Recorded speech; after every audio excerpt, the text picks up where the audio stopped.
Personne n'en parle du racisme envers les Noirs. Mais pas en Europe, pas en Amérique, chez les Asiatiques.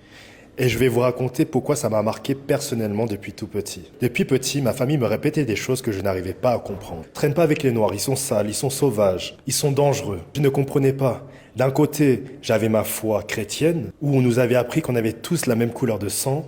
Alors pourquoi certaines personnes pouvaient me dire ça ?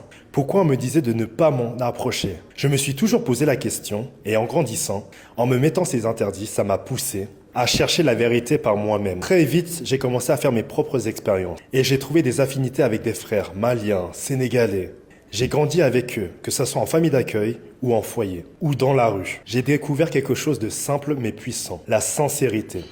Il y a des jeunes qu'on appelle mineurs isolés qui viennent de loin, de l'Érythrée, de l'Éthiopie, du Mali, qui avaient traversé tout le continent africain et la mer pour arriver en France, simplement pour avoir une chance de vivre en dehors des guerres. Et moi, je découvrais une vérité que personne ne disait à la maison. Ces personnes étaient incroyables, courageuses et généreuses. Vous vous souvenez récemment, un frère dans le bus africain m'a proposé son kebab. Il avait tellement insisté avec ce sourire que j'ai fini par accepter une bouteille d'eau et quelques gâteaux. Mais ce geste m'a marqué, comme tant d'autres. Ses intentions, cette chaleur humaine, ça m'a ouvert les yeux. Je veux vous parler d'une autre partie de ma vie qui m'a marqué. Quand j'étais livreur en vélo, le soir, et que je travaillais à McDo le matin, je côtoyais ces frères-là tous les jours. La plupart des livreurs sur les vélos sont des sans-papiers. Et il y a une hypocrisie dans ça. Le système exploite leur travail et les considère comme invisibles. Ces mêmes personnes qui critiquent les étrangers, mais qui commandent des Uber Eats à midi ou le soir. Ce sont des bosseurs, des travailleurs. Quand on prenait une pause ensemble ou qu'on attendait nos commandes, et on me proposait du mafé pendant ma pause, quand j'avais rien à me mettre sous la dent. Et ils partageaient tout. Et c'est grâce à ces frères et sœurs africains que j'ai pu avancer. Je ne laisserai jamais personne dénigrer